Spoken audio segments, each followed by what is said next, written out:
मतदारांना प्रलोभित करण्याचे जोरदार प्रयत्न मूर्तिजापूर नगर परिषद निवडणुकीत सुरू झाले आहे। पाण्याच्या समस्येवर गेल्या अनेक वर्षात काहीही उपाय न करणाऱ्या नेत्यांनी थेट मतदारांच्या दाराशी बोर खोदकाम करत प्रलोभन देण्याचा उद्योग सुरू केला आहे। याकडे निवडणूक विभागाचे अर्थपूर्ण दुर्लक्ष असून आचारसंहिता भंगचे गुन्हे दाखल का होत नाही अशी विचारणा आता होत आहे। नगर परिषद निवडणुकीचा प्रचार सुरू आहे, आचारसंहिता लागली आहे। अशा परिस्थितीत तहान लागल्यावर विहीर खोदणारे राजकीय नेते समोर आले आहेत।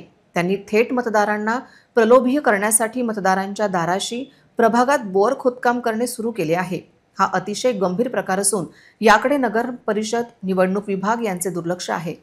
निवडणूक काळात नगर परिषदेची कुठलीही मान्यता न घेता, त्याचबरोबर भूजल सर्वेक्षण विभागाची कुठलीही मान्यता न घेता थेट बोर करणे, त्यावर मशीन लावणे हे प्रलोभनाचे उद्योग भावी नगरसेवकांनी सुरू केले आहे। आदर्श आचारसंहितेचा हा भंग असताना याकडे प्रशासनाची डोळेझाक असून राजकीय नेत्यांचे त्याला खुलेआम आशीर्वाद असल्याचे चित्र मूर्तिजापूर नगर परिषदेत पुढे आले आहे।